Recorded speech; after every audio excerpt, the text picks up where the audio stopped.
सुप्रभात। जयतु भारती में आप सबका स्वागत है।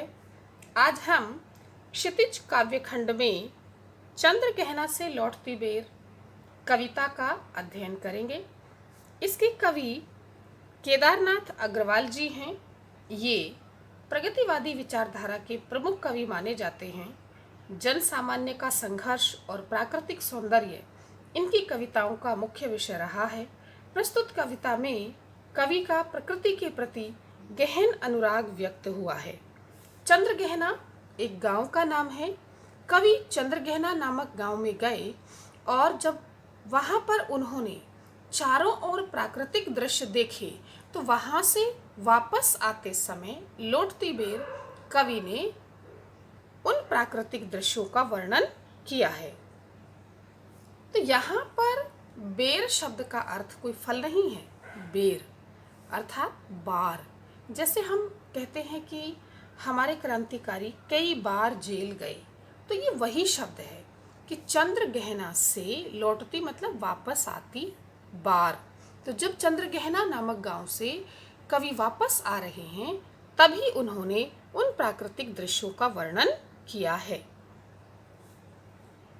कवि लिखते हैं, देख आया चंद्र गहना देखता हूँ दृश्य अब मैं, मेड़ पर इस खेत की बैठा अकेला। कि मैं चंद्र गहना नामक गांव देख आया हूँ, जहाँ मुझे जाना था, जिस गांव में मैं गया उसे मैं देख आया हूँ और अब मैं प्राकृतिक दृश्य देख रहा हूँ। प्राकृतिक दृश्य कहाँ देख रहा हूँ? खेत की मेड़ पर बैठा हुआ। मेड़ कहते हैं जो दो खेतों को बांटने के लिए बीच में थोड़ी ऊंची मिट्टी उठाकर चलने का रास्ता बना दिया जाता है, उसे हम मेड़ कहते हैं। मेड़ के दो फायदे होते हैं। एक तो क्यारी बन जाती है जिससे एक क्यारी का पानी दूसरी क्यारी में नहीं जाता, और दूसरा ये कि यदि किसान को खेत के एक छोर से दूसरे छोर पर जाना हो तो वह इस पगडंडी पर चलकर, इसे कहते हैं पगडंडी, तो इस पगडंडी पर चलकर जा सकता है। तो ये मेड़ है। तो इसी मेड़ पर कवि बैठे हुए हैं। और कैसे बैठे हैं? अकेले बैठे हैं। तो कवि अकेले खेत की एक मेड़ पर बैठे हुए हैं और प्राकृतिक दृश्यों को देख रहे हैं। कवि के सामने एक खेत है, उस खेत का वर्णन कवि कर रहे हैं। एक बीते के बराबर यह हरा ठिगना चना, बांधे मुरैठा शीश पर छोटे गुलाबी फूल का सजकर खड़ा है। पहले बीता समझिए। बीता एक बालिश्त, ये एक नाप होती है। अंगूठे के शीर्ष भाग से कनिष्ठिका के शीर्ष भाग तक जब हम इस प्रकार से नापते हैं तो इसे बालिश्त या बीता कहते हैं, और इसकी नाप सामान्यतः 8 से 9 इंच के मध्य होती है। तो जो चने का पौधा है वह इतना छोटा है कि उसकी नाप एक बीते के बराबर है, एक बालिश्त के बराबर है। और कैसा है वह चना? ठिगना। ठिगना मतलब जिसका कद छोटा होता है, जो बोना होता है। तो वह जो हरा चना है वह बहुत ही छोटा है। इस प्रकार से चने का पौधा होता है। चने का खेत इस तरह से होता है। जो लोग ग्रामीण क्षेत्रों से जुड़े हुए नहीं हैं उन्हें शायद पता भी नहीं होता कि चने के पौधे कैसे होते हैं। तो ये जरूरी नहीं है कि चने का पौधा 8-9 इंच का ही हो, वो प्रजाति पर निर्भर करता है कि वो थोड़ा बड़ा भी हो सकता है, लेकिन सामान्यतः जो देसी चना होता है उसकी जो ऊंचाई होती है पौधे की वह 8-9 इंच के आसपास ही होती है। तो इसीलिए कवि ने कहा है कि एक बीते के बराबर छोटा सा हरा ठिगना चना खेत में खड़ा हुआ है और उसके ऊपर गुलाबी रंग का फूल खिला हुआ है। तो जो गुलाबी रंग का फूल खिला है उसे देखकर कवि को ऐसा लगता है मानो उसने अपने शीश पर, अपने सिर पर मुरैठा बांध लिया हो। मुरैठा कहते हैं साफा या पगड़ी। तो अपने सिर पर उसने पगड़ी बांध ली है और पगड़ी बांध करके वह सजकर खड़ा हुआ है। इस प्रकार से चने पर जो गुलाबी रंग का फूल है, तो ये गुलाबी रंग का फूल कवि को कैसा दिखाई देता है? मानो इस चने ने पगड़ी पहन रखी है और ये पगड़ी पहनकर खड़ा हुआ है। कैसे खड़ा है? सजकर खड़ा है। सजकर क्यों खड़ा हुआ है? यहाँ कवि ने मानवीकरण किया है चने का, कि जिस प्रकार से कोई युवक विवाह करने जब जा रहा है तो उससे पहले वो तैयार होता है और सिर पर पगड़ी पहनता है। तो यहाँ पर भी चने को छोटे दूल्हे के रूप में दिखाया है कि जिस प्रकार से कोई युवक दूल्हा बनकर के पगड़ी पहनकर खड़ा हुआ है, उसी प्रकार ये चने का पौधा भी गुलाबी फूल रूपी पगड़ी को पहनकर खड़ा हुआ है। एक बार फिर देखिएगा, कवि ने हरे चने का मानवीकरण करते हुए कहा है कि एक बीते के बराबर एक छोटा सा हरा ठिगना चना, छोटे कद का चना खेत में खड़ा हुआ है। उसके सिर पर जो गुलाबी फूल खिला हुआ है, उसे देखकर कवि को ऐसा लगता है मानो उसने अपने सिर पर गुलाबी रंग की पगड़ी पहन रखी है और वह उस प्रकार खड़ा है जिस प्रकार से कोई दूल्हा अपने सिर पर पगड़ी पहन के विवाह करने के लिए तैयार खड़ा है।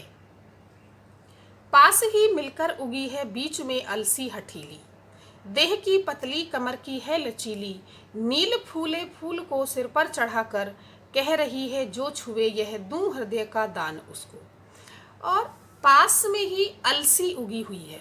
अलसी एक पौधा है, इस समय तो क्या पहले से ही अलसी बहुत ही प्रसिद्ध है, बहुत ही गुणकारी एक खाद्य पदार्थ है। लेकिन अलसी का जो पौधा है, अलसी की जो खेती करते हैं वो करते हैं, नहीं तो अलसी का पौधा चने के खेत में बीच बीच में उग जाता है। इसीलिए कवि ने कहा है कि ये अलसी हठीली है, जिद्दी है, यानी कि जबरदस्ती चने के खेत में उग आई है। इसको कवि ने चने के खेत में बोया नहीं है। और इस पर फूल कैसे खिले हुए हैं? नीले रंग के फूल खिले हुए हैं।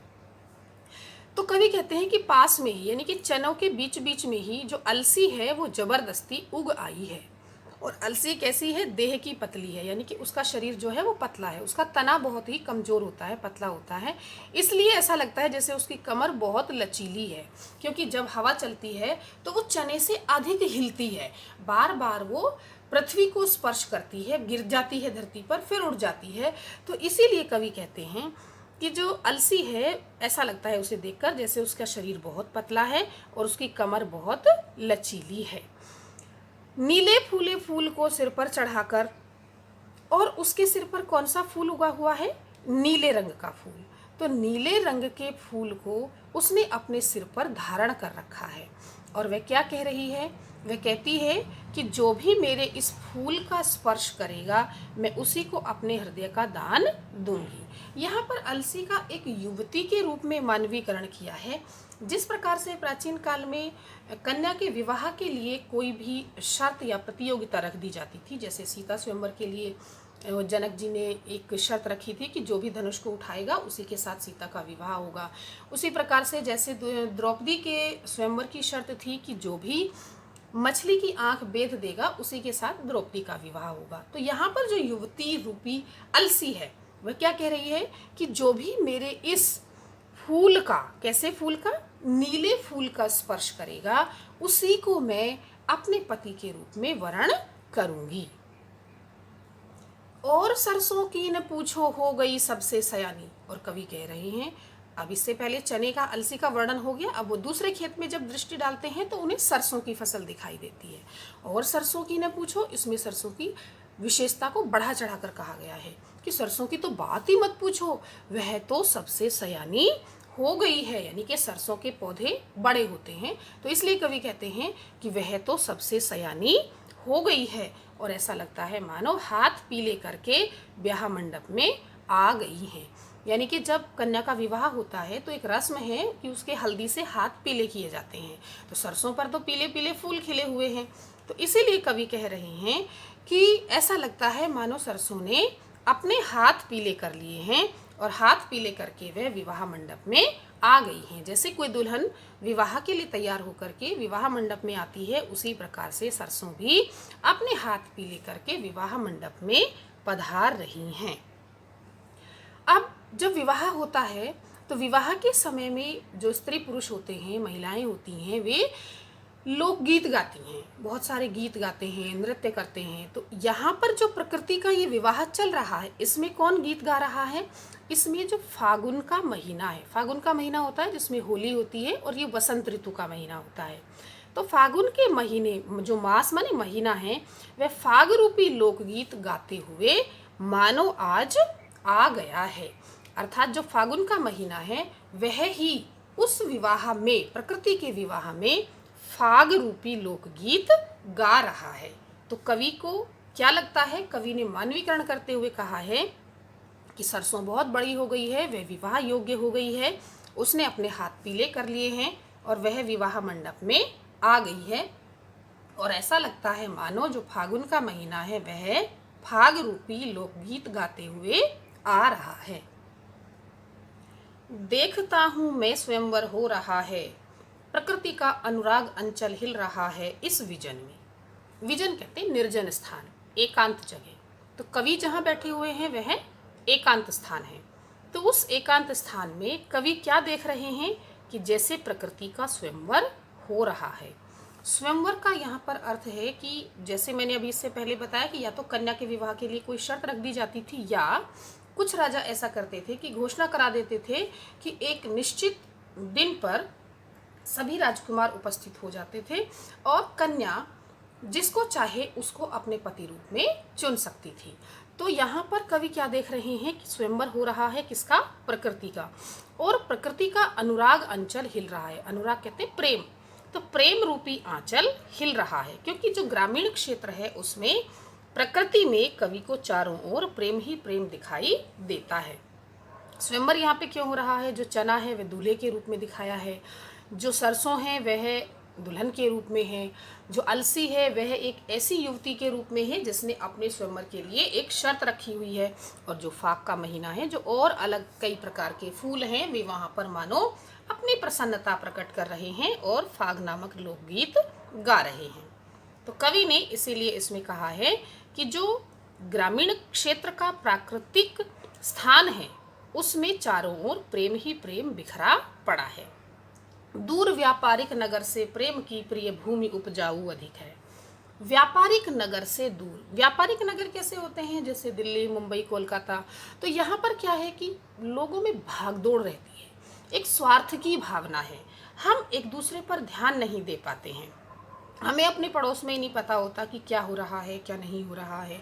इस तरह से वहाँ हम केवल स्वार्थी होते हैं, अपने विषय में ही सोचते हैं और हमारा पूरा समय भागदौड़ में ही निकल जाता है। इसलिए कवि कहते हैं कि ऐसे व्यापारिक नगर से दूर, जहाँ पर केवल व्यापार की ही बातें होती हैं, बिजनेस होता है, स्वार्थ होता है, तो ऐसे व्यापारिक नगर से दूर मैं जहाँ बैठा हुआ हूँ इस ग्रामीण क्षेत्र में प्रकृति की गोद में, यहाँ की जो भूमि है वह प्रेम को उत्पन्न करने की अधिक क्षमता रखती है। उपजाऊ का मतलब होता है क्षमता रखना, जिसमें उपजाऊपन होता है। तो भूमि उपजाऊ होती है फसल के लिए, तो यहाँ की भूमि फसल के साथ साथ प्रेम को उत्पन्न करने के लिए भी अत्यधिक सक्षम है। इसके बाद कवि वहीं आसपास में स्थित एक तालाब के किनारे पर जाकर बैठ जाते हैं और उस तालाब में क्या क्या हो रहा है उसका वर्णन करते हैं। और पैरों के तले है एक पोखर, उठ रही उसमें लहरियां, नील तल में जो उगी है घास भूरी, ले रही वह भी लहरियां। कवि के पैरों के नीचे तालाब है, कवि बैठे हुए हैं, उनके पैरों के नीचे तालाब है और उसमें जो लहर उठ रही है, लहर उठने के साथ ही उसमें जो नीले रंग का क्यों दिखाई देता है पानी? क्योंकि पानी में आसमान की परछाई पड़ती है तो वह नीले रंग का दिखाई देता है, और उसमें जो नीचे भूरे रंग की घास उगी हुई है, इस तरह की जो छोटी छोटी घास उगी हुई है वह भी पानी के साथ लहरें ले रही है, वह भी लहरा रही है।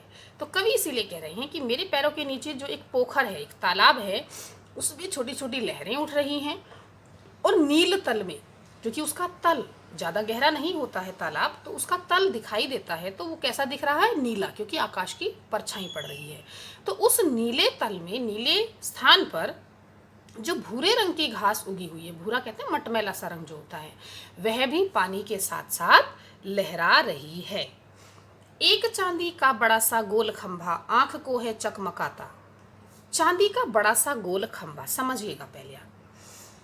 पानी में यदि सूर्य की किरणें इस तरह से लंबवत पड़ रही होती हैं तो हमें ये कैसा लग रहा है? जैसे एक चमकता हुआ खंभा है।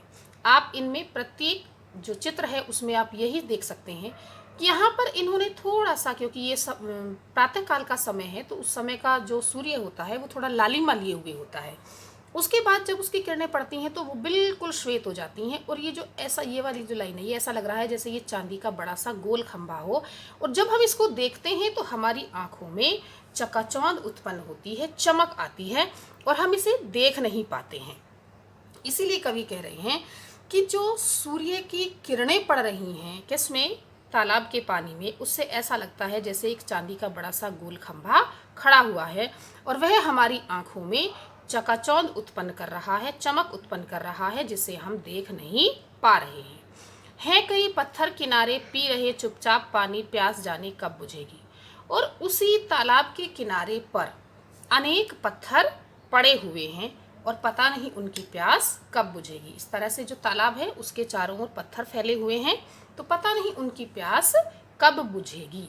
इसमें कवि ने एक ऐसे व्यक्ति का मानवीकरण किया है जिसके पास सारे संसाधन हैं, धन संपन्नता है, लेकिन उसके बाद भी वह संतुष्ट नहीं है और उसे लालसा ही रहती है कि मुझे और धन मेरे पास आ जाए, मेरे पास और संपत्ति आ जाए।